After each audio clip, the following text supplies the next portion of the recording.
PUBG Mobile ofitsial turnirlar uchun 365 kun trenirovka, 12-kun.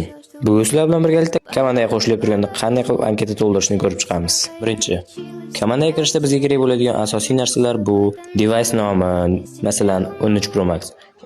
Yil qo'yiladi bu yerga, ya'ni 2 yil, 3 yil yoki shunga o'xshash. In-game role. Bu yerga o'zlaringning rollaringni qo'yasizlar. Masalan, kapitan, yosh. Bu yerga o'zlaringning yoshlaring. TeamSpeak bu til, qaysi tilda gaplasha olasizlar. Masalan, hamma har xil. Masalan, mening o'zim rus tili, ingliz tili, o'zbek tilini yaxshi bilganim uchun SM komandalarida ham, o'zbek komandalarida ham bemalol o'ynaganman. HL yoki Res kanal. HL ya'ni bu highlight videolar.